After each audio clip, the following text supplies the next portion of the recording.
Bill Ackman just made his biggest stock bid ever, buying $2.3 billion worth of Uber stock. But has he made the right decision, and should we consider buying as well? To find out, we'll examine Uber's growth potential, its competitive advantages, and whether it's currently trading at a cheap valuation. First, Uber is a platform that connects people who need a ride with drivers who use their own cars. Uber doesn't own any vehicles but makes money by taking a portion of the payment from each ride. It also operates Uber Eats, which allows customers to order food from restaurants through the app.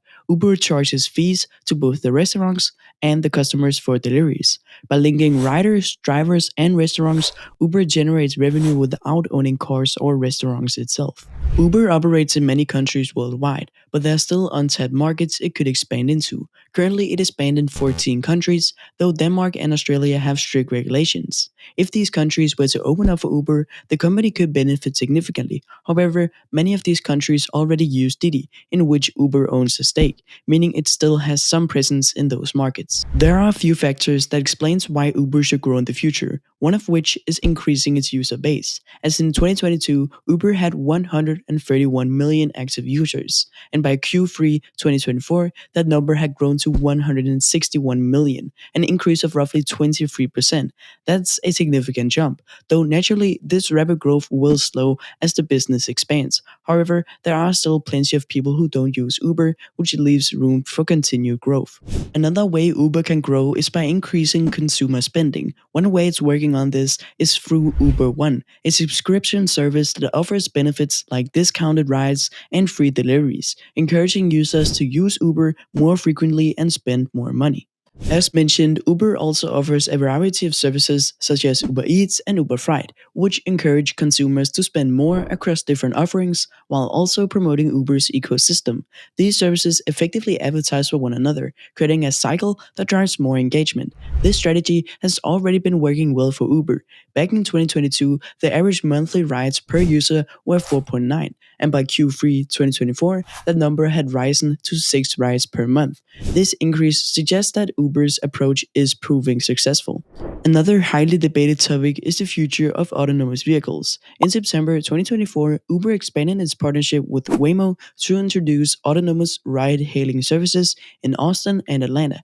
Through this collaboration, Uber manages and dispatches Waymo's fully autonomous all-electric Jaguar I-Pace vehicles via the Uber app.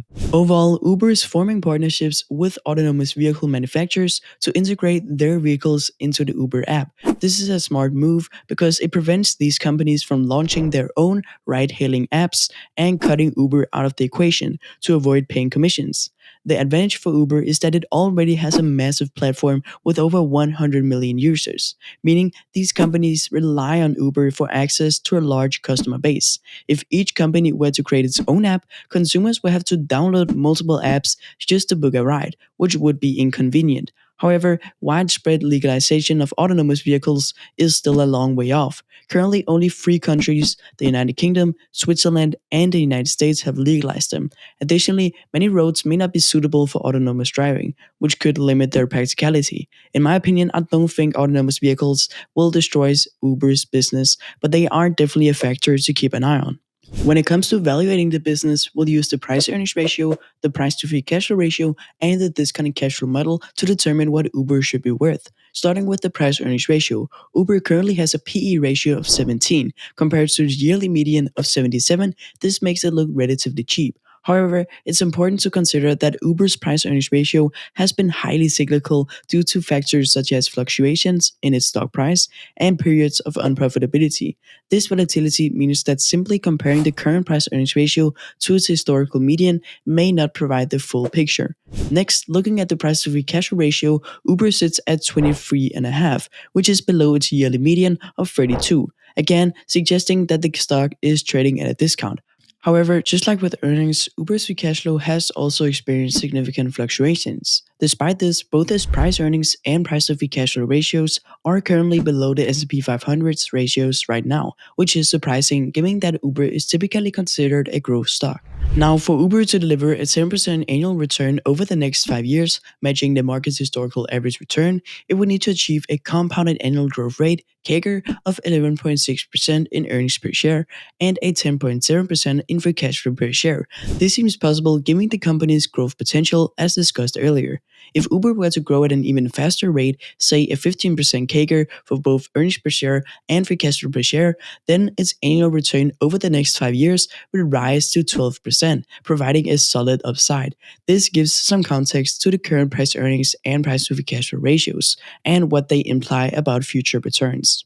It's also worth noting that Uber has already shown impressive financial improvements over the past year, having doubled its free cash flow per share and quadrupled its earnings per share. If the company can sustain this level of growth, the stock might actually be undervalued. However, as Uber continues to scale, maintaining such high growth rates could become more challenging. That being said, even if its growth slows down, Uber is still positioned to deliver solid returns in the coming years. Next, we'll evaluate Uber using the discounted cash flow model. Based on this, its fair value would be around a 15% CAGR with a 2.5% perpetual growth rate and a 25% margin of safety. This seems reasonable given the company's rapid growth.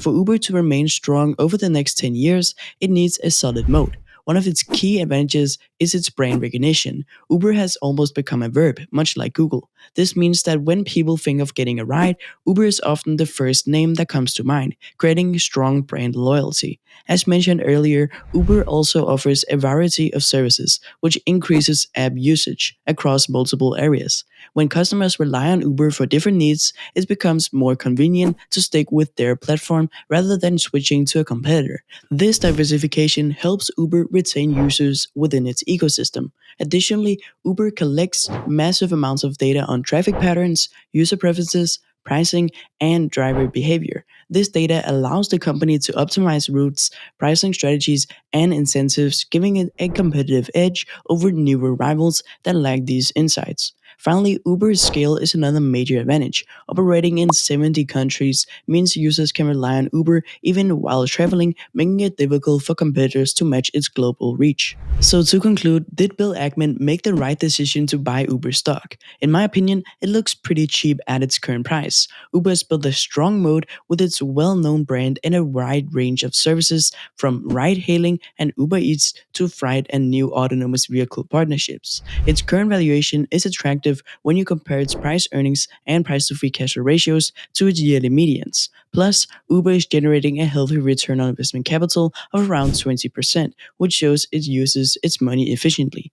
Uber's fast-growing user base and global presence points to strong growth potential over the next 5 to 10 years.